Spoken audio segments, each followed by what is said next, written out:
Mi nombre es Chinedu Obaseki, y lo que voy a contarles hoy es una memoria que llevo grabada en el alma, un juramento que hago ante ustedes y ante Dios. Todo lo que diré es la verdad de lo que mis ojos vieron. Sucedió en una aldea sin nombre, cerca de la ciudad de Jos, en Nigeria, durante una mañana de la estación seca. Recuerdo perfectamente cómo el sol blanqueaba los techos de paja y abría grietas en la tierra sedienta, como si el propio suelo estuviera suplicando por alivio. Yo era apenas un joven y ayudaba a mi tío en su pequeño puesto de alimentos, en el corazón de la plaza del mercado. Ese lugar, que normalmente era un torbellino de vida y sonido, se sentía distinto. El aire estaba cargado con algo más que polvo, y yo, sin saberlo, estaba a punto de presenciar un acto que desafiaría toda razón humana y me mostraría el verdadero rostro del poder divino. La plaza del mercado, nuestro universo cotidiano, estaba extrañamente silenciosa. El bullicio habitual de las negociaciones, el regateo animado por un puñado de ñames, o el aroma penetrante de las especias que flotaba en el aire, todo eso había desaparecido. En su lugar, había una quietud tensa, un silencio pesado que se adhería a la piel como el calor del mediodía. La gente no conversaba. Se comunicaban con miradas furtivas, con gestos cautelosos que delataban un miedo compartido. Era como si la aldea entera estuviera conteniendo la respiración, esperando una tormenta que no se veía en el cielo, una tormenta que se estaba gestando en los corazones de los hombres. Yo sentía esa presión en el pecho, una angustia inexplicable que me hacía mirar constantemente hacia los caminos polvorientos que conducían a la plaza, como si esperara la llegada de una mala noticia. Fue entonces cuando lo escuché. El silencio se rompió, no con el sonido de la lluvia o el trueno, sino con gritos. Eran voces humanas, pero no de celebración ni de alegría. Eran aullidos de furia, un clamor áspero y violento que cortó el aire como un cuchillo. Mis ojos buscaron el origen del ruido y lo que vi heló mi sangre. Un grupo de hombres, con los ojos inyectados en una certeza fanática y machetes que brillaban cruelmente bajo el sol, avanzaba hacia el centro de la plaza. No caminaban, marchaban con un propósito terrible, arrastrando algo entre ellos, o más bien, a alguien. En ese preciso instante, comprendí que la paz precaria que sostenía a nuestra comunidad, ese frágil equilibrio de costumbres y respeto, estaba a punto de hacerse añicos para siempre. El mundo pareció moverse en cámara lenta. Cada paso de esos hombres levantaba una pequeña nube de polvo rojo que se quedaba suspendida en el aire, como un presagio sangriento. La multitud se apartó instintivamente, creando un pasillo para ellos, un camino hacia el centro de la plaza, que se sentía como el corredor hacia un cadalso. Nadie decía nada. El miedo nos había robado la voz a todos. Yo me quedé paralizado detrás del puesto de mi tío, sintiendo cómo el corazón me golpeaba las costillas con una fuerza descomunal. Era un testigo involuntario, un espectador atrapado en una pesadilla que se desarrollaba a plena luz del día. Supe, con una claridad aterradora, que estaba a punto de presenciar un juicio que no pertenecía a las leyes de los hombres, sino a una oscuridad mucho más antigua y profunda. La tensión se volvió casi insoportable. El aire era tan denso que costaba respirar, y el sol parecía concentrar todo su calor sobre nosotros, como una lupa gigante. Vi cómo el grupo se detenía en el centro, y la figura que arrastraban fue arrojada al suelo sin ninguna contemplación. El polvo se levantó, ocultándolo por un segundo que se sintió eterno.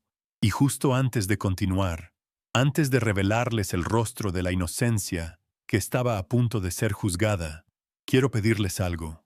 Siento que necesito su compañía para poder seguir con este relato. Por favor, suscríbanse a este canal para que esta historia no se pierda en el olvido. Y díganme en los comentarios desde qué ciudad me están escuchando. Saber que no estoy solo me da la fuerza para revivir lo que pasó después. Después de mi petición, el silencio en mi memoria regresa. más profundo y amenazador que antes. En la plaza, nadie se movía. Éramos estatuas de barro y miedo, observando la escena que se congeló en el tiempo.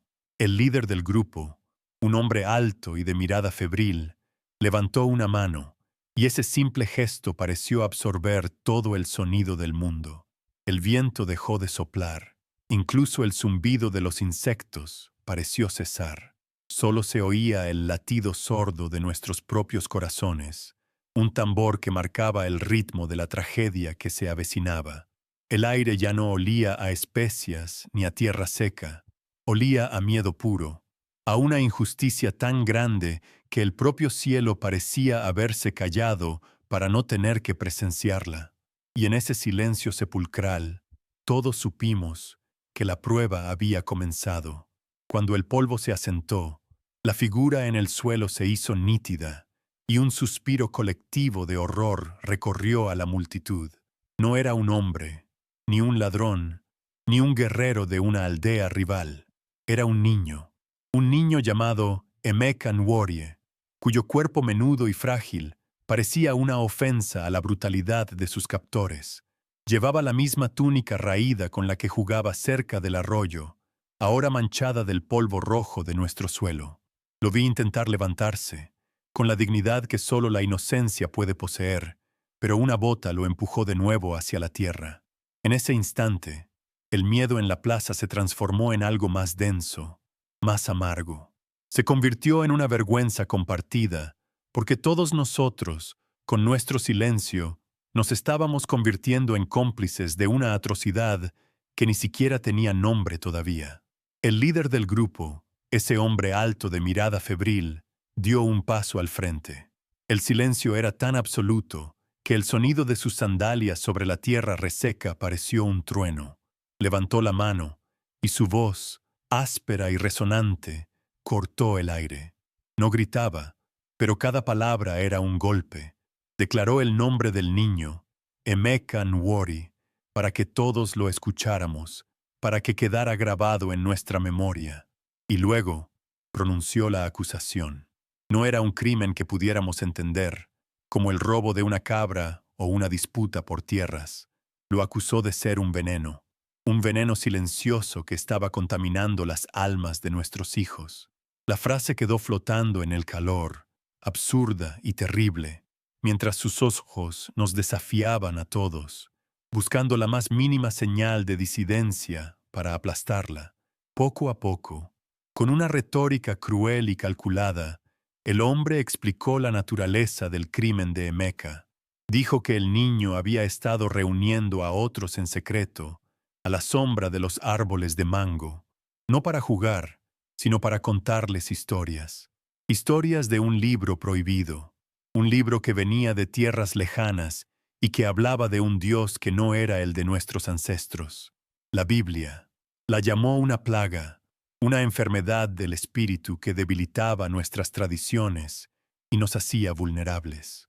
Recuerdo haber visto a Emeka, siempre un niño pensativo, con una luz extraña en la mirada, una calma que no era común a su edad. Ahora entendía.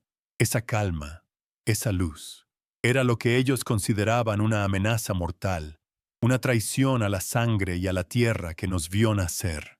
Y entonces, el verdadero horror de sus intenciones se reveló. Los hombres volvieron a levantar a Emeka, arrastrándolo sin piedad. Su destino no era la choza de los ancianos para un juicio justo, ni siquiera un castigo físico en la plaza. Lo llevaban hacia el extremo norte del mercado, hacia un lugar que todos evitábamos, un lugar sombrío incluso bajo el sol más brillante. Allí se encontraba la fosa ceremonial, un pozo profundo, excavado por nuestros antepasados para rituales que la memoria había preferido olvidar. Era una boca oscura en la tierra, un recordatorio de tiempos más salvajes. Un escalofrío recorrió la multitud. Sabíamos que ese pozo no estaba vacío. El aire mismo pareció enrarecerse, como si la tierra contuviera la respiración ante lo que estaba a punto de suceder. A medida que se acercaban al borde, un sonido comenzó a elevarse desde las profundidades de la fosa. No era un eco, ni el murmullo del viento. Era un siseo seco, múltiple, el sonido inconfundible de decenas de serpientes moviéndose unas sobre otras. Ese pozo era su nido. Víboras de Gabón, cobras negras, mambas, las criaturas más venenosas de nuestra región habitaban en esa oscuridad. Caer allí era una sentencia de muerte, una muerte horrible y segura. El líder se detuvo en el borde, mirando hacia abajo con una sonrisa de satisfacción.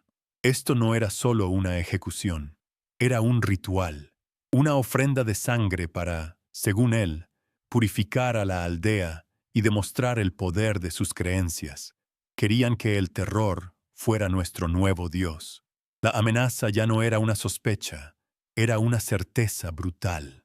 El líder levantó su machete, no para usarlo, sino como un cetro de poder, apuntando hacia la oscuridad siseante del pozo. Su voz volvió a retumbar, declarando que la tierra misma rechazaría el veneno extranjero. Dijo que Emeka sería entregado a los guardianes ancestrales del suelo, y que su final serviría como una lección para cualquiera que se atreviera a seguir su camino. En ese momento, un reloj invisible comenzó su cuenta regresiva. No se medía en minutos, sino en los pocos pasos que separaban al niño del abismo. Cada latido de mi corazón era un segundo menos, un paso más cerca de una injusticia tan grande que sentía que el cielo mismo debería partirse en dos. Éramos un pueblo entero convertido en estatuas de miedo. Nadie se atrevía a moverse, a pronunciar una palabra. Los padres apretaban a sus hijos contra sus piernas. Las madres desviaban la mirada, pero nadie se iba. Estábamos atrapados, obligados a ser testigos. El silencio era nuestro crimen colectivo. Sentí una profunda náusea, una vergüenza que quemaba más que el sol. Nos habíamos convertido en espectadores de la muerte de un inocente, y nuestra inacción era un grito de cobardía. El mundo que conocía, con sus reglas y su sentido de comunidad, se estaba desmoronando frente a mis ojos, y yo solo podía mirar, paralizado por un terror que me había robado la voluntad, la voz y el alma. Volví a mirar al líder de los extremistas. No había locura en su rostro, no en ese momento. Lo que vi fue mucho peor, una calma aterradora, una convicción absoluta. Él no se veía a sí mismo como un asesino, sino como un salvador, un cirujano que extirpaba un cáncer de nuestra sociedad. No actuaba por un impulso de ira, sino por un deber frío y metódico, y esa ausencia de emoción, esa certeza de estar haciendo lo correcto, era lo que lo convertía en un verdadero monstruo.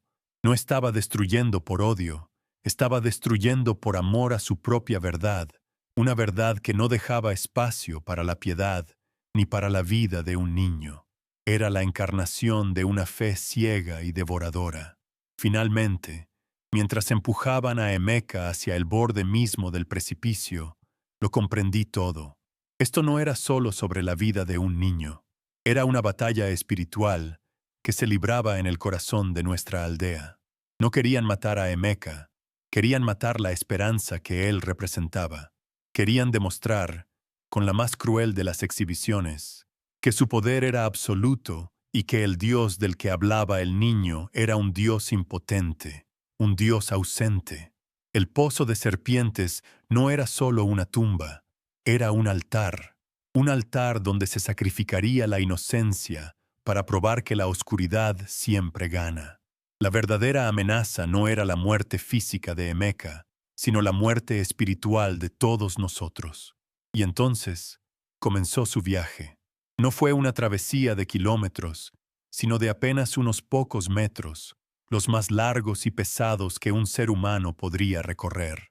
Los hombres lo levantaron del suelo, y sus pequeños pies apenas rozaban la tierra mientras lo arrastraban hacia el pozo.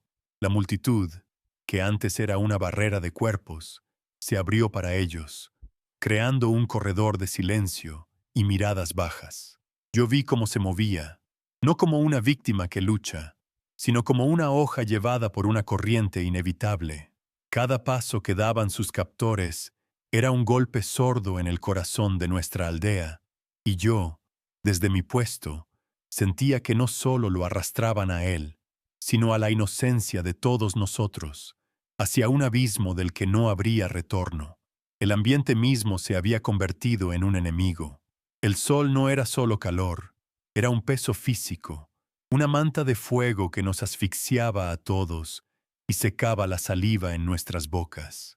El aire olía a sudor rancio, a miedo colectivo, un aroma agrio y penetrante que se mezclaba con el polvo rojo que se levantaba con cada movimiento. El zumbido de las moscas, atraídas por el sudor y la tensión, era una banda sonora macabra para aquella procesión. Y por encima de todo, comenzaba a llegar, débil pero insistente, el siseo que subía desde las entrañas de la tierra. Era un sonido que se metía bajo la piel, una promesa de veneno y de una muerte lenta y agonizante. Ese era el mundo que Emeka estaba atravesando en su corta misión. Miré su pequeña figura, casi perdida entre los cuerpos robustos de los hombres que lo sujetaban. Su túnica, antes blanca, ahora estaba teñida del color de nuestro suelo, como si la tierra misma ya lo estuviera reclamando. No lloraba, no suplicaba. Su rostro, cubierto de una fina capa de polvo, estaba extrañamente sereno, como el de un anciano que ha visto todo lo que el mundo tiene para ofrecer y ya no teme nada. Esa calma era su forma de resistencia, un desafío silencioso que sus captores no podían entender ni quebrar. Era una dignidad que no pertenecía a su edad, una fuerza que no provenía de sus músculos, sino de un lugar mucho más profundo, un lugar que la violencia no podía tocar. Sentí una sed terrible, como si yo fuera el que estuviera caminando bajo ese sol implacable. El viento caliente levantaba el polvo en pequeños remolinos que nos raspaban la garganta y nos hacían entrecerrar los ojos. Me imaginé el dolor en los brazos de Emeka, la presión de los dedos ásperos sobre su piel, el ardor de los raspones. Era una tortura física que se sumaba a la agonía mental de saber a dónde lo llevaban. La exhaustión no era solo suya, era de todos nosotros. Estábamos agotados de tener miedo, agotados de nuestra propia cobardía. El aire parecía no tener oxígeno, solo el peso de nuestra vergüenza colectiva, y cada respiración era un esfuerzo doloroso que nos recordaba nuestra parálisis. El sonido se convirtió en el único marcador del tiempo. El arrastrar de las sandalias sobre la tierra seca, el murmullo ahogado de la multitud, un rumor de miedo que no se atrevía a convertirse en palabra, y el siseo, siempre el siseo, que crecía en volumen a medida que se acercaban al pozo. Ya no era un susurro, era un coro, una advertencia reptiliana que prometía un final terrible. Ese sonido se convirtió en el centro de nuestro universo, absorbiendo todos los demás ruidos. Era la voz de la fosa, llamando a su víctima, y nosotros estábamos obligados a escucharla, a sentir cómo se enroscaba en nuestros oídos y en nuestra conciencia, recordándonos el destino que aguardaba al final de ese corto camino. Fue entonces cuando lo vi. En medio de ese infierno de calor y sonido, algo cambió en el rostro de Emeka. Sus labios comenzaron a moverse, formando palabras que nadie podía oír.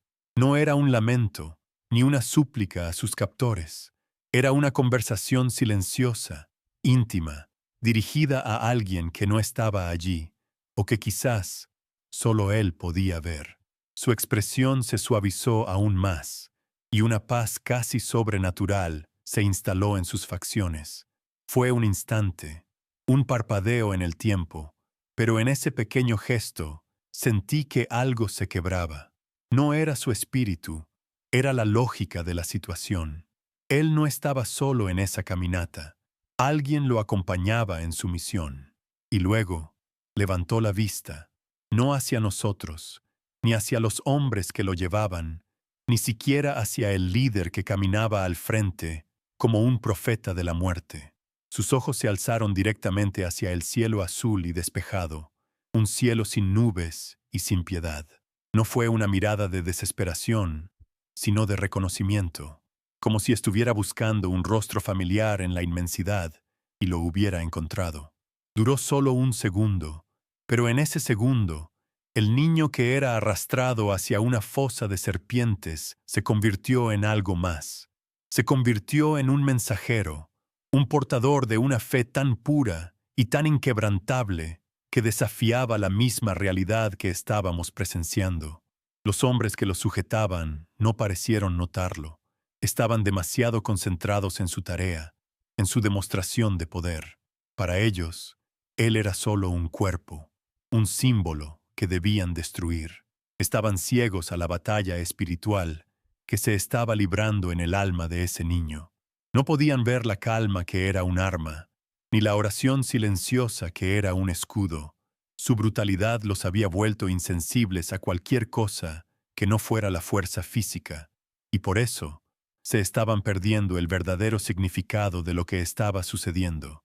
Estaban ganando la batalla por su cuerpo, pero estaban perdiendo una guerra mucho más grande, una que ni siquiera sabían que estaban peleando. Mis ojos, desesperados, buscaron un refugio, un ancla de humanidad en ese mar de miedo, y los encontré en la mirada de una mujer al otro lado de la plaza. Era la madre de uno de los amigos de Emeka. Nuestros ojos se cruzaron por una fracción de segundo, y en ese instante compartimos todo el horror sin necesidad de una sola palabra. No hubo un gesto de consuelo, no hubo un abrazo, solo un reconocimiento silencioso de nuestra impotencia compartida, un dolor que nos unía en la desgracia. Fue un gesto humano inesperado, un pequeño hilo de conexión en medio de la desolación, un recordatorio de que, aunque estábamos paralizados, nuestros corazones todavía latían al unísono con la tragedia. El grupo siguió avanzando, implacable. Ya habían recorrido más de la mitad del camino. La boca del pozo era ahora una presencia oscura y visible, una herida abierta en la tierra. El siseo era tan claro que podía distinguir los movimientos individuales de las serpientes, imaginarlas retorciéndose en la oscuridad, esperando. El aire cerca del pozo parecía más frío, o quizás era solo el hielo que se estaba formando en mis venas. El final de la misión de Emeka estaba cerca. Cada paso lo acercaba más a su tumba, y cada paso parecía solidificar su resolución. Ya no veía a un niño asustado, veía a un peregrino llegando al final de su sagrado y terrible viaje. Comencé a entender, no con mi mente, sino con algo más profundo, que la misión de Emeka no era sobrevivir. Su misión era otra cosa, era confiar, confiar de una manera tan absoluta, tan radical, que su confianza se convirtiera en un testimonio. No estaba caminando hacia su muerte, estaba caminando a través de la sombra del valle de la muerte, y no temía mal alguno, porque su fe era su cayado y su vara. Nosotros veíamos un sacrificio, una ejecución brutal, pero él, de alguna manera que yo no podía comprender, estaba viviendo un acto de adoración. Su pequeño cuerpo se había convertido en un altar y su vida en una ofrenda. Me di cuenta de que su viaje nos estaba preparando a todos nosotros para algo. Cada paso que daba, cada segundo de su calma desafiante, era una semilla que se plantaba en el suelo de nuestras almas aterrorizadas. No sabíamos qué fruto daría, pero sentíamos que estábamos presenciando algo que cambiaría el tejido mismo de nuestra aldea para siempre. Él nos estaba enseñando, en su último acto, que hay un poder más grande que los machetes y los gritos, una fuerza más duradera que el miedo. Su misión no era solo para él, era para nosotros. Nos estaba preparando para ser testigos, para recordar y para contar lo que nuestros ojos estaban a punto de ver. Finalmente, llegaron al borde. Se detuvieron justo en el umbral del abismo. El mundo entero pareció contener la respiración. El siseo de las serpientes era ahora el único sonido, un latido venenoso que emanaba de la oscuridad.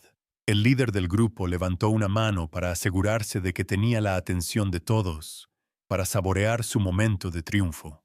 Emeka fue colocado de pie, a centímetros del borde. Su pequeña silueta se recortaba contra la nada, un frágil monumento a la inocencia a punto de ser devorada por el odio. La misión física había terminado. Ahora comenzaba la prueba final, el acto que definiría su legado y el nuestro. Y allí, en el borde del fin, comprendí que cada paso físico que había dado era también un paso espiritual. Había cruzado la frontera del miedo y había entrado en el territorio de la fe pura. El calor, el polvo, los gritos, todo eso era solo el escenario para el verdadero drama que ocurría en su interior. Él no estaba siendo juzgado por esos hombres. Los estaba juzgando a ellos con su silencio y su paz. Sentí que estaba siendo preparado para algo inmenso, para una prueba definitiva que no era solo suya, sino de la fe misma. Su misión era llegar a ese punto, a ese borde, para mostrarnos qué sucede cuando la fe se encuentra cara a cara con la muerte. El líder del grupo extremista levantó la mano, y ese simple gesto detuvo el mundo. El murmullo aterrorizado de la multitud se extinguió de inmediato, como si una ola invisible hubiera barrido la plaza, llevándose con ella hasta el último suspiro. El sol pareció detenerse en el cielo, y el viento, que había estado levantando pequeños remolinos de polvo, se calmó por completo. Nos quedamos todos suspendidos en un silencio antinatural, un vacío que era más ruidoso que cualquier grito. Cada uno de nosotros, con los ojos fijos en esa mano alzada, sabía que lo que venía a continuación era irreversible. Era el punto final, la firma de una sentencia que no había sido escrita con tinta, sino con odio. En ese momento, la plaza del mercado dejó de ser un lugar de vida y se convirtió en la antesala de un sepulcro, y todos nosotros éramos sus mudos guardianes. Su voz, cuando finalmente habló, no fue un grito, sino un trueno bajo y controlado que resonó en el aire estancado. Pronunció el nombre de Emeka una última vez, no como el de un niño, sino como el de una enfermedad. Y entonces, con una calma que helaba la sangre, pronunció la sentencia. Declaró que Emeka Nwori era un enemigo del pueblo, una espina en el corazón de sus ancestros, y que su sangre impura debía ser devuelta a la tierra para que ésta pudiera purificarse. Las palabras cayeron sobre nosotros, pesadas y afiladas, y sentí como algo dentro de mí se rompía en 1000 pedazos. No era solo la vida de un niño lo que se estaba sentenciando a muerte, era la idea misma de justicia, de piedad, de humanidad. Estábamos presenciando el asesinato de la inocencia en nombre de una verdad retorcida. En ese instante, mi fe se hizo polvo. Todo lo que me habían enseñado sobre un Dios justo y protector se desvaneció en el calor sofocante de esa plaza. Levanté la vista al cielo azul y vacío y sentí un abandono tan profundo que me ahogaba. ¿Dónde estás, Señor?, grité en el silencio de mi alma. ¿No ves esto? ¿No escuchas el latido aterrorizado de un niño inocente? Pero el cielo no respondió. Era solo una extensión azul, indiferente y muda. Sentí la amarga certeza de que estábamos solos, solos con nuestra cobardía, solos con nuestra impotencia, y solos ante una oscuridad que era mucho más real y poderosa que cualquier oración que pudiéramos susurrar. La fe que me había sostenido toda mi vida se reveló como un frágil refugio de paja ante un huracán de maldad. Y entonces, con un movimiento brusco y desprovisto de cualquier vacilación, uno de los hombres empujó a Emeka. Vi su pequeño cuerpo perder el equilibrio, sus brazos extendiéndose por un instante, como si intentara aferrarse al aire. Durante una fracción de segundo, pareció flotar en el borde del abismo, una figura frágil, suspendida entre el mundo de los vivos y la oscuridad que lo esperaba abajo. Fue un momento congelado en el tiempo, una imagen que se grabó a fuego en mi memoria para siempre. Luego, la gravedad lo reclamó, y su cuerpo desapareció en la boca negra de la fosa. No hubo un grito, ni una lucha, solo una caída silenciosa hacia el olvido, un acto de violencia tan rápido y tan definitivo que mi mente se negó a procesarlo. Un jadeo colectivo, un sonido ahogado y gutural, escapó de la garganta de la multitud. Fue el único ruido que se atrevió a romper el silencio, e inmediatamente fue devorado por él. Después de ese suspiro de horror compartido, el silencio regresó, pero esta vez era diferente. Era un silencio pesado, sepulcral, el silencio que sigue a una catástrofe. Era como si el propio aire se hubiera solidificado, atrapándonos a todos en un ámbar de desesperación. Nadie se movió, nadie lloró, nadie habló. Estábamos paralizados, convertidos en estatuas de sal y vergüenza, obligados a mirar el vacío donde un niño acababa de ser sacrificado. La vida se había detenido, y solo quedaba el eco de una injusticia demasiado grande para ser comprendida. El mundo se volvió opaco. Los colores de la plaza, los rojos de la tierra, los verdes de las verduras en los puestos, todo perdió su brillo y se fundió en una paleta gris de desolación. El sol seguía brillando, pero ya no daba calor. Su luz se sentía fría y distante, como la de una estrella muerta. El único sonido era el susurro del viento, que ahora parecía una voz hueca y fantasmal, levantando el polvo sobre una tumba recién sellada. Sentí que el tiempo se había roto, que estábamos atrapados en el segundo exacto después del fin del mundo. No había futuro, no había pasado, solo un presente eterno y vacío, definido por el borde de un pozo y el recuerdo de una caída silenciosa. La realidad misma se había desmoronado. En ese vacío, una certeza fría y absoluta se apoderó de mí. La oscuridad había ganado. No era una posibilidad, no era un miedo, era un hecho tan sólido como la tierra bajo mis pies. Habíamos presenciado la prueba definitiva, y el mal había salido victorioso. La fe, la esperanza, la inocencia, todo había sido arrojado a esa fosa junto con el cuerpo de Emeka, y las serpientes del odio lo habían devorado todo. No quedaba nada, solo el triunfo de la brutalidad y el silencio de un Dios ausente. Sentí una desesperación tan completa, tan total, que era casi una forma de paz. La paz de la rendición, la calma del que sabe que ya no hay nada por lo que luchar, porque la batalla ya se ha perdido.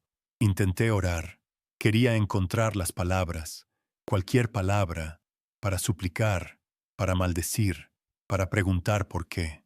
Pero mi mente era un desierto. Mi garganta estaba cerrada por un nudo de angustia y rabia. Las oraciones que conocía desde niño, las que mi madre me había enseñado, sonaban huecas y sin sentido, como ecos de un idioma muerto. ¿Cómo podía hablar de amor en un lugar donde reinaba el odio? ¿Cómo podía pedir misericordia cuando acababa de presenciar su aniquilación?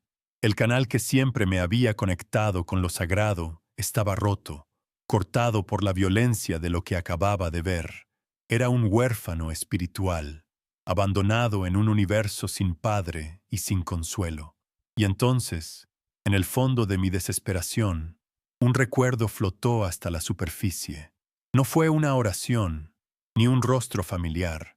Fue la imagen del propio Emeka, apenas unos minutos antes, cuando lo arrastraban hacia el pozo. Recordé su rostro, cubierto de polvo pero sereno. Recordé sus labios moviéndose en una conversación silenciosa.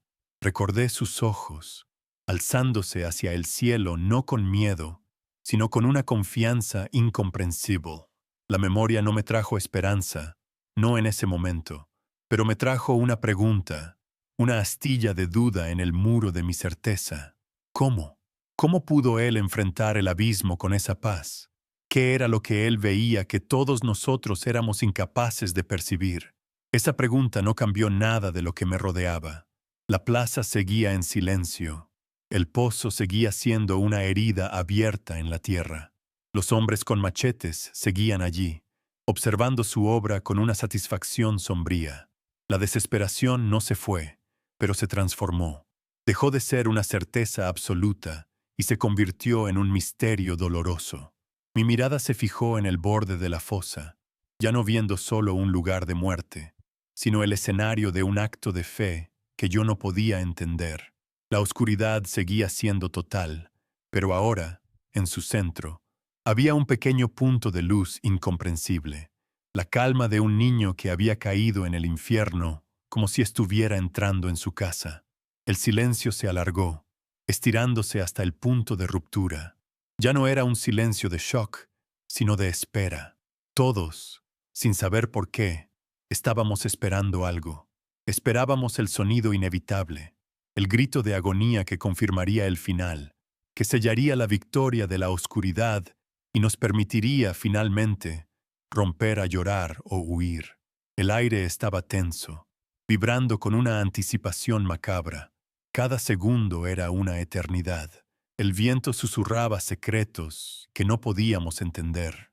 Todo el universo parecía haberse inclinado sobre el borde de ese pozo, conteniendo la respiración, esperando escuchar el sonido que probaría que todo estaba perdido. Y en ese silencio, en ese final de todas las cosas, esperamos un grito que nunca llegó. Y entonces, el tiempo se detuvo. De verdad, no es una forma de hablar. Los segundos se alargaron hasta convertirse en una masa densa y pesada, y en ese silencio eterno, todos esperábamos lo inevitable. El grito de dolor, el aullido de agonía que confirmaría el fin de Emeka y el triunfo de la oscuridad. El líder de los extremistas sonreía, con los ojos fijos en la boca del pozo, saboreando el sonido que estaba por llegar, el sonido que sellaría su poder sobre nosotros. Pero ese sonido nunca llegó. El silencio se hizo más profundo, más extraño, un silencio que ya no era de miedo, sino de confusión. Era un vacío que comenzaba a pesar más que cualquier grito, una ausencia que se sentía como una pregunta que nadie se atrevía a formular en voz alta. El universo entero parecía haber enmudecido, suspendido en la expectativa de un final que se negaba a ocurrir. La espera se volvió insoportable. El líder dejó de sonreír. Su rostro se contrajo en un gesto de impaciencia, luego de duda. Miró a sus hombres, como buscando una explicación que ellos tampoco tenían. El viento, que antes levantaba el polvo en pequeños susurros, se había calmado por completo. Ni una hoja se movía. La plaza del mercado se había convertido en un cuadro congelado, una pintura de horror y expectativa, donde la única cosa que se movía era el sudor que corría por nuestras frentes. Podía sentir el latido de mi propio corazón, un tambor sordo y solitario en medio de un silencio que ya no era humano. Era un silencio sagrado, o quizás un silencio terrible. Era el silencio que precede a la creación o a la destrucción total. Y nosotros estábamos atrapados justo en el medio, sin saber hacia qué lado se inclinaría la balanza. Fue uno de los hombres del líder, un joven de mirada nerviosa, el primero que no pudo soportarlo más. Con pasos lentos y vacilantes, como si caminara sobre un suelo de cristal, se acercó al borde de la fosa. Se inclinó con un cuidado infinito, y su rostro, al asomarse a la oscuridad, se transformó. La curiosidad se convirtió en incredulidad, y la incredulidad en un terror puro y absoluto. Retrocedió tropezando, con los ojos desorbitados, llevándose las manos a la boca como para contener un grito que no pudo salir. No dijo nada. No necesitaba hacerlo. Su pánico fue un contagio silencioso que recorrió la multitud, una señal de que lo que había dentro de ese pozo era mucho peor, o mucho más extraño, de lo que cualquiera de nosotros había imaginado. Su reacción nos empujó a todos, uno por uno, a desafiar nuestro miedo y a mirar. Me acerqué con el resto, con el cuerpo temblando y el alma preparada para la visión más espantosa. Mis ojos se asomaron al abismo, y lo que vi no tenía sentido. No encajaba en las leyes de la vida y la muerte que yo conocía. En el fondo de la fosa, Emeka no estaba muerto, ni siquiera estaba herido. Estaba de rodillas, con las manos juntas, en una postura de oración y los ojos cerrados. Su pequeño cuerpo estaba perfectamente quieto, en el centro exacto del pozo, como si estuviera arrodillado en el suelo de un templo sagrado. No había sangre, no había lucha, no había agonía, solo una calma incomprensible, una paz que era un grito silencioso contra la brutalidad que lo había arrojado allí. Mi mente se negó a procesar la imagen, a aceptar lo que mis ojos me estaban mostrando como una verdad posible. Pero lo más imposible no era Emeka, eran las serpientes, las decenas de víboras, cobras y mambas, las criaturas cuyo siseo nos había aterrorizado, estaban allí, pero no se movían hacia él. Se habían apartado, formando un círculo perfecto a su alrededor, a una distancia respetuosa.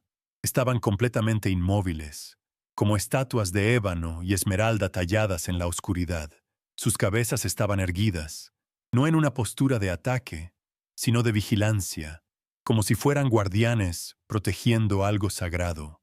Era como si el mar rojo se hubiera abierto de nuevo, no como agua, sino como un muro viviente de escamas y veneno, creando un santuario en el corazón mismo de la muerte. El veneno se había rendido ante la inocencia, y la naturaleza misma se había inclinado ante una autoridad superior. Y entonces, la luz comenzó. No fue un destello, ni un rayo que partiera el cielo. Fue una luz que nació desde el propio suelo de la fosa, una claridad suave y dorada que no proyectaba sombras, sino que parecía absorberlas. Crecía lentamente, pulsando con un ritmo suave, como el latido de un corazón. Envolvió a Emeka en un resplandor cálido que no era de este mundo, una luz que parecía tener sustancia, que parecía respirar. El polvo del fondo del pozo se convirtió en partículas de oro flotando en el aire, y el niño, en el centro de todo, parecía hecho de esa misma luz. No era un fuego que quemara, era una presencia que consolaba, una manifestación visible de la santidad que había descendido a ese lugar, olvidado por la piedad. El calor de esa luz llegó hasta nosotros, que estábamos en el borde. No era el calor opresivo del sol, sino una calidez gentil que se sentía como un abrazo, una caricia en la piel que aliviaba el frío del miedo que nos había paralizado. El aire ya no olía a sudor ni a muerte, olía a tierra mojada después de una larga sequía, a ozono después de una tormenta, a algo limpio, puro y nuevo. Era el aroma de la creación. Y en ese momento, uno de los hombres del líder, el mismo que había empujado a Emeka, cayó de rodillas al suelo, con el rostro desfigurado por el pavor, y gritó con una voz rota por el terror: «¡Hay alguien más allí! ¡Hay alguien más en la fosa con el niño!». Sus palabras resonaron en el silencio, confirmando lo que todos sentíamos en el alma. Nadie vio a esa otra persona, no con los ojos, pero su presencia era innegable. Era tan real como el suelo bajo nuestros pies, tan palpable como el aire que respirábamos. Estaba en la luz, en el calor, en el silencio reverencial de las serpientes. Era una fuerza, una autoridad que había llenado por completo el vacío de la fosa y se desbordaba hacia la plaza. Era una santidad tan abrumadora que nos obligaba a bajar la mirada, a sentir nuestra propia pequeñez, nuestra propia insignificancia ante la majestad de lo que estábamos presenciando. El pozo había dejado de ser una tumba, se había convertido en un trono, y el niño arrodillado no era una víctima, sino el anfitrión de un rey invisible cuya llegada había detenido el universo. La reacción del líder de los extremistas fue la de un hombre que se ve a sí mismo en un espejo por primera vez y odia lo que ve.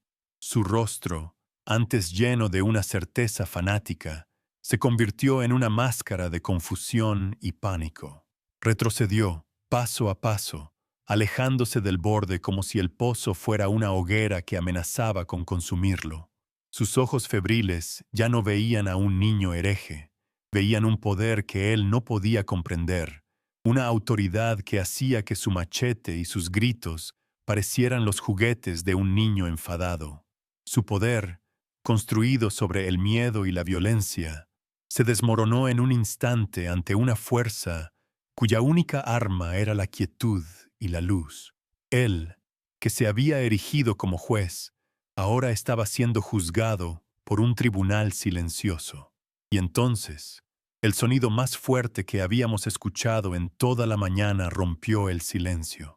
No fue un grito, ni una palabra. Fue el sonido metálico y solitario de un machete al caer sobre la tierra seca.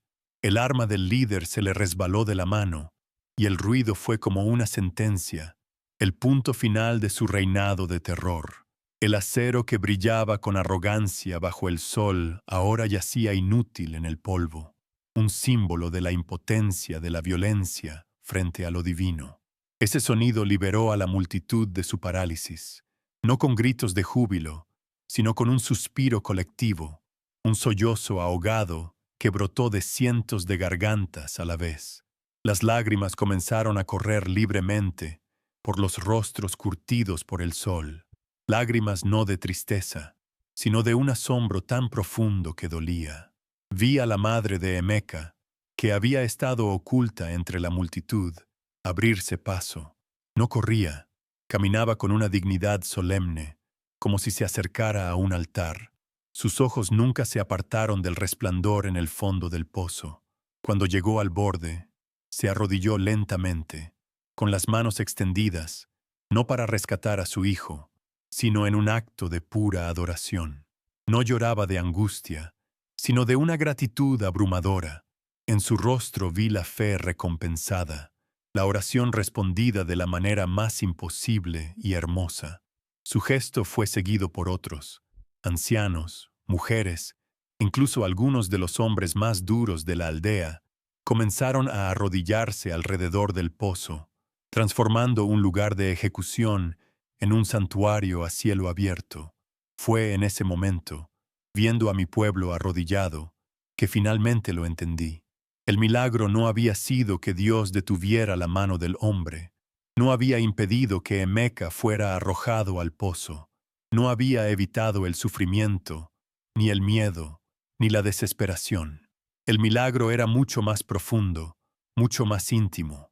Dios no había venido a salvarnos desde el cielo, había descendido al infierno con nosotros. Había entrado en la fosa con el niño, no para evitar la prueba, sino para caminar a través de ella. La intervención divina no fue una demostración de poder para aniquilar a los enemigos, fue una demostración de amor para acompañar al inocente en su hora más oscura. La verdadera victoria no era sobre los hombres, sino sobre la soledad del sufrimiento. La luz dorada comenzó a atenuarse. No se apagó de golpe, sino que se retiró suavemente, como una marea que vuelve al mar. El resplandor se fue concentrando de nuevo en el suelo, hasta que solo quedó el niño, arrodillado en la penumbra, ahora iluminado únicamente por la luz del sol que entraba por la abertura. El calor gentil se desvaneció, pero dejó en su lugar una paz que se instaló en el corazón de todos. El aire volvió a ser normal, pero ya no estaba cargado de miedo. Estaba limpio, ligero, como si la aldea entera hubiera exhalado un aliento que había estado conteniendo durante generaciones. El momento sagrado había pasado, pero su esencia, su verdad, se había quedado impregnada en la tierra y en nuestras almas. El mundo volvió a tener sonido, pero no era el de antes. El siseo de las serpientes no regresó. En su lugar, se escuchaba el murmullo suave de las oraciones de la gente arrodillada, el sonido de las lágrimas cayendo sobre el polvo. Las serpientes, como si su deber de guardianes hubiera terminado, comenzaron a deslizarse lentamente, sin prisa, hacia las grietas de las paredes del pozo, desapareciendo en la oscuridad de la que habían salido. No huyeron con pánico, se retiraron con una calma antinatural, como si obedecieran una orden silenciosa. Dejaron a Emeka solo en el centro, ileso, como la prueba viviente de que la fe puede convertir un nido de víboras en un lugar seguro. Y allí nos quedamos, en silencio, observando el final de un acto que desafiaba toda explicación. El sol seguía en lo alto, el mercado estaba lleno de gente, pero todo era diferente. El mundo que habíamos conocido una hora antes ya no existía. Habíamos cruzado un umbral invisible y ahora vivíamos en una realidad donde lo imposible era posible, donde la muerte no tenía la última palabra. La plaza ya no era un lugar de comercio, era tierra santa, y el niño en el fondo del pozo ya no era solo Emeka Nworie, era un testamento, un recordatorio eterno de que incluso en el abismo más oscuro, cuando toda esperanza parece perdida, no estamos solos, nunca estamos solos. La caída de ese machete fue el sonido más elocuente que he escuchado en toda mi vida. No fue un estruendo, sino un golpe seco y solitario que pareció quebrar la columna vertebral del miedo que nos había mantenido prisioneros.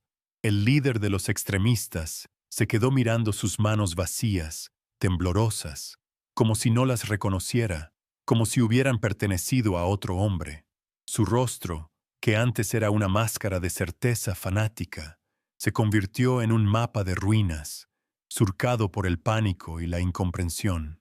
Se tambaleó hacia atrás, un paso, luego otro, y finalmente se desplomó sobre sus rodillas, no como un guerrero derrotado, sino como un edificio que se derrumba desde sus cimientos. Su poder, que se alimentaba de nuestra parálisis, se había evaporado en el aire junto con el eco de su arma al caer. La tiranía del odio había terminado, no con una batalla, sino con un suspiro de metal contra la tierra. La desbandada de sus seguidores fue inmediata y caótica. Algunos, los más jóvenes y menos convencidos, simplemente se dieron la vuelta y corrieron, desapareciendo entre los puestos del mercado como sombras que huyen de una luz inesperada. Otros se quedaron congelados por un instante más, atrapados entre el terror a su líder caído y el pavor a lo que habían presenciado en la fosa. Sus rostros eran un estudio de la confusión, la certeza rota, la fe ciega que de repente se encuentra con una pared de realidad innegable. Ya no eran un ejército, ni siquiera un grupo. Eran solo hombres asustados, despojados de su propósito violento, abandonados por la oscuridad que les había prometido la victoria. Su unidad se hizo añicos, y cada uno se encontró solo, enfrentando el juicio silencioso de sus propias conciencias y de los cientos de ojos que ahora se atrevían a mirarlos. Fue como el romper de un dique. El silencio de la multitud se fracturó, no en gritos de ira o de triunfo, sino en un sollozo colectivo, un sonido profundo y gutural que brotó desde el pecho de la aldea entera. Fue el sonido del alivio, de la tensión liberada, de una esperanza que había muerto y que ahora, milagrosamente, volvía a respirar. Vi a las madres aferrarse a sus hijos, a los ancianos inclinar la cabeza y dejar que las lágrimas surcaran sus arrugas. El miedo que nos había convertido en estatuas de barro se disolvió en un río de emoción compartida. Ya no éramos espectadores de una tragedia, nos habíamos convertido en testigos de una salvación. Y esa experiencia compartida nos estaba uniendo de una manera más profunda y poderosa que cualquier lazo de sangre o tradición. En medio de esa catarsis emocional, un hombre se abrió paso con una determinación silenciosa. Era el padre de Emeka. No corrió, no gritó. Caminó con la gravedad de quien se acerca a un lugar sagrado. La multitud se apartó para dejarle paso, creando un corredor de respeto y expectativa. Alguien le tendió una cuerda, y él la tomó sin decir una palabra. Se acercó al borde del pozo, y por un instante, sus ojos se encontraron con los de su hijo allá abajo. En esa mirada no había preguntas, ni reproches, solo un reconocimiento profundo, una conexión que trascendía el abismo físico que los separaba. Con la ayuda de otros hombres, que ahora se movían con un propósito restaurado, comenzó a bajar la cuerda lentamente hacia la penumbra, hacia el corazón del milagro. Cuando los pies de Emeka tocaron de nuevo la tierra firme de la plaza, un silencio reverencial cayó sobre nosotros una vez más. Su padre lo sostuvo en sus brazos, y la gente se acercó, no de forma caótica, sino con una delicadeza casi temerosa. Tocaban su túnica, su cabello, sus brazos, como para asegurarse de que era real, de que no era una visión que se desvanecería. Y la prueba estaba allí, innegable. Ni un rasguño, ni una marca de mordedura, ni el más mínimo rastro de veneno. Su piel estaba intacta, cubierta solo por el polvo rojo de su prueba. Sus ojos, claros y serenos, nos miraban a todos, no con el trauma de una víctima, sino con la paz de alguien que ha visto el rostro de su protector y sabe que nunca más tendrá que temer. El milagro ya no era una luz en un pozo, era un niño de carne y hueso entre nosotros. Entonces, su madre llegó hasta él. El abrazo que se dieron no fue un abrazo de reencuentro, sino de resurrección. Fue un llanto silencioso, un aferrarse a la vida que les había sido devuelta, un ancla de amor en un océano de asombro. Y al verlos, la aldea entera se permitió sentir la plenitud de la alegría. Las lágrimas de alivio se convirtieron en sonrisas, los sollozos en murmullos de gratitud. La vida, que había estado suspendida al borde de un abismo, regresó a la plaza con una fuerza arrolladora, llenando cada rincón con la certeza de que habíamos presenciado algo que contaría a nuestros hijos, y ellos a los suyos, por generaciones. El mal había sido confrontado no con armas, sino con una fe tan pura que había obligado a la misma muerte a retroceder.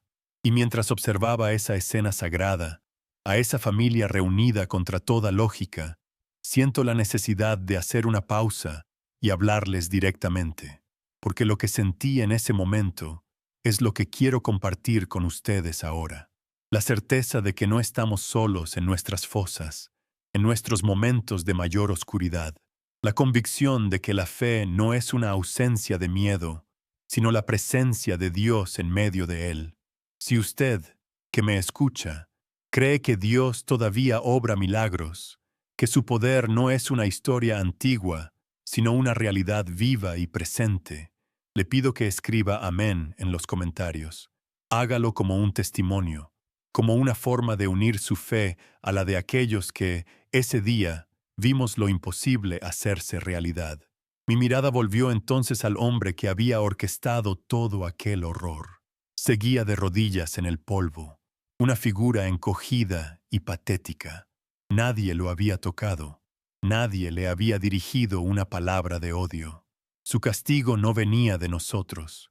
Su mundo, construido sobre la certeza de su poder y la validez de su crueldad, se había derrumbado desde adentro. Levantó el rostro, y en sus ojos ya no había fanatismo, solo un vacío desolador, la mirada de un hombre que se ha asomado al abismo de su propia alma y ha descubierto que no había nada allí. Su derrota no fue física, fue espiritual. Había invocado a la oscuridad para que le sirviera, y en su lugar había sido consumido por una luz que no podía comprender ni soportar. Mis ojos se encontraron con los de aquel joven extremista que había gritado que había alguien más en la fosa. No había huido. Estaba de pie, a unos metros de su líder caído, con el machete colgando inerte de su mano. Su rostro era una revelación. El miedo había sido reemplazado por un asombro infantil, una curiosidad tan profunda que parecía haberlo limpiado de toda la violencia anterior. Sus ojos, antes inyectados de odio, ahora estaban lavados, claros, fijos en Emeka con una expresión que no era de un enemigo, sino de un discípulo. En ese instante, vi una conversión silenciosa, el nacimiento de una pregunta en un alma que hasta ese momento solo había conocido respuestas impuestas. Él no solo había visto un milagro, lo había entendido. En ese momento comprendí la naturaleza de la justicia divina. No es un castigo, es una revelación. No busca la venganza, sino la verdad. No destruye al pecador, Destruye el pecado dentro de él, exponiendo la fragilidad del odio frente al poder inquebrantable del amor. La justicia que descendió sobre nuestra plaza ese día no fue una espada, fue un espejo. Obligó a cada uno a verse a sí mismo. Al fanático le mostró su vacío, al cobarde le mostró su vergüenza, y al creyente le mostró la recompensa de su fe. No hubo necesidad de juicios ni de prisiones. El veredicto había sido dictado en el silencio de la fosa, y sus efectos se estaban grabando en el alma de cada persona presente. La plaza del mercado se transformó. La gente comenzó a moverse, pero no para reanudar sus negocios. Se ayudaban unos a otros a ponerse de pie. Compartían el agua de sus calabazas. Un hombre mayor se acercó a uno de los extremistas que se había quedado paralizado y le puso una mano en el hombro, no con ira, sino con una compasión silenciosa. Las barreras del miedo y la sospecha que nos habían dividido se disolvieron. Éramos, de nuevo, una comunidad, pero una comunidad forjada en el fuego de una prueba terrible y unida por el asombro de un milagro compartido. El lugar de comercio se había convertido, por un momento, en un templo, y nuestras mercancías eran el perdón y la gratitud. El aire mismo se sentía diferente. El calor opresivo del sol pareció suavizarse, convirtiéndose en una caricia cálida. Una brisa suave comenzó a soplar, llevándose los últimos vestigios del olor a miedo y sudor, y trayendo en su lugar el aroma familiar de la tierra y las especias. Era como si el propio cielo, que había permanecido en silencio durante la prueba, ahora exhalara un suspiro de alivio junto con nosotros. La tensión que había pesado sobre la aldea durante semanas, quizás meses, se levantó. Podíamos respirar de nuevo, un aire limpio, un aire ligero, un aire lleno de la promesa de que la paz, una paz verdadera y duradera, había regresado a nuestro hogar. Y en el centro de todo, Emeka permanecía quieto, sostenido por sus padres. No sonreía, no hablaba. Estaba envuelto en un silencio que no era de este mundo. La misma calma que lo había acompañado en su descenso al abismo. No parecía un héroe que ha ganado una batalla, sino un mensajero que ha entregado su mensaje y ahora descansa. Su pequeña figura era un faro silencioso, un recordatorio humilde y poderoso de que la verdadera fuerza no grita, no amenaza, no destruye, simplemente permanece. Y en su permanencia, en su fe inquebrantable, reside el poder de desarmar ejércitos, de calmar serpientes y de devolverle la vida a un pueblo que había olvidado cómo esperar un milagro. Los años que siguieron a esa mañana transformaron nuestra aldea de maneras que nadie habría podido prever. El miedo, que había sido nuestro pan de cada día, se desvaneció lentamente, reemplazado no por el olvido, sino por una leyenda viva que respiraba en el corazón de cada familia. La fosa, aquel recordatorio de nuestra hora más oscura, fue cubierta con una gran piedra lisa, y la gente comenzó a llamarla, en un susurro reverente, el hoyo donde la muerte no entró. Ya no era un lugar de terror, sino un monumento a la fe, un punto de referencia silencioso que nos recordaba constantemente que habíamos sido testigos de lo imposible. La historia de Emeka dejó de ser un simple relato, se convirtió en la brújula moral de nuestra comunidad, un faro susurrado de generación en generación para enseñar que la protección divina no es una ausencia de peligro, sino una presencia inquebrantable dentro de él, incluso en el fondo del abismo. Para mí, personalmente, aquel día marcó una frontera invisible en el mapa de mi vida. La juventud, con su despreocupación y sus certezas sencillas, se quedó atrás, en el polvo de esa plaza. En su lugar, nació un propósito. Comprendí que no había sido solo un espectador aterrorizado, sino que se me había elegido para ser un guardián de la memoria, el cronista de un milagro. Desde entonces, he llevado este recuerdo no como una carga, sino como la más sagrada de las responsabilidades. Mi misión se volvió clara: asegurarme de que la verdad de lo que mis ojos vieron nunca se diluyera en el mito ni se perdiera en el silencio del tiempo. Cada vez que cuento esta historia, no estoy simplemente recordando el pasado. Estoy cumpliendo el juramento que hice en silencio aquel día, el de ser la voz de una luz que se negó a ser extinguida. Con el tiempo, nuestra aldea aprendió una lección que no está escrita en ningún libro. Aprendimos que la fe no es un escudo que nos libra de las pruebas, no elimina el miedo, ni borra la oscuridad. Lo que hace, y esto lo vimos con nuestros propios ojos, es algo mucho más profundo y transformador. La fe toma el miedo y lo convierte en un combustible para la luz. Toma la oscuridad y la usa como el lienzo sobre el cual se manifiesta la gracia. La verdadera paz, esa que se instaló en nuestros corazones, no vino de la ausencia de conflicto, sino del conocimiento de que incluso en la fosa más profunda, rodeados por el veneno, no estamos solos. El viento que ahora sopla por nuestra plaza parece susurrar esa verdad, una melodía suave que nos recuerda que la verdadera fuerza no es la que grita, sino la que confía en silencio. La paz que regresó a nosotros era de una calidad diferente a la que habíamos conocido antes. No era la frágil calma de la costumbre, sino una serenidad robusta, forjada en el fuego de una prueba compartida y cimentada en el asombro de un milagro que nos pertenecía a todos. La plaza del mercado, aunque seguía siendo un lugar de comercio y vida cotidiana, adquirió una nueva dimensión. Se convirtió en un santuario sin muros. La gente pasaba junto a la piedra que cubría el pozo y hacía una leve inclinación de cabeza, un gesto de respeto silencioso.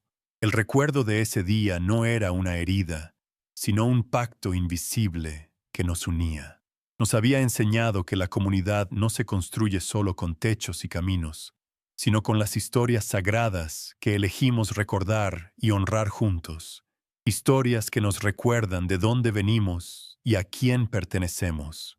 Y Emeka, el niño en el centro de todo, creció en medio de esta nueva paz. Nunca buscó ser un líder, ni se presentó como un profeta.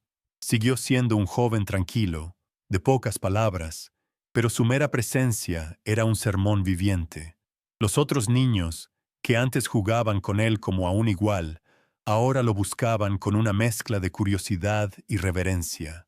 Se sentaban a su alrededor no para oír historias de un libro, sino para estar cerca de la calma que emanaba de él. Enseñó más con su silencio que lo que cualquier hombre podría enseñar con 1000 discursos.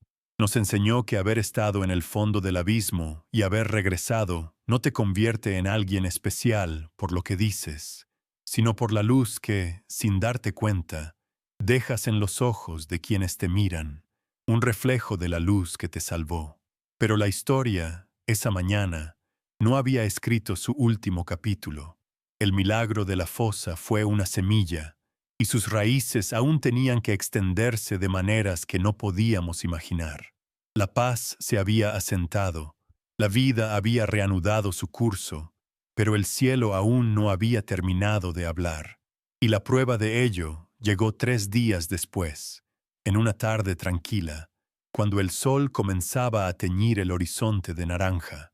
Un hombre apareció en el camino que llevaba a la aldea. Caminaba solo, desarmado, con la cabeza gacha. Era el mismo joven extremista que había gritado haber visto a alguien más en la fosa. No venía a luchar, no venía a amenazar. Venía buscando al niño que no había podido matar, y en sus ojos no había odio, solo una pregunta desesperada. Y así fue como aprendimos que un milagro nunca termina en sí mismo. Es siempre el comienzo de algo más. Es una puerta que se abre, una invitación a caminar hacia una comprensión más profunda del amor que nos sostiene. La verdadera luz no es la que ciega a tus enemigos, sino la que les muestra el camino de regreso a casa.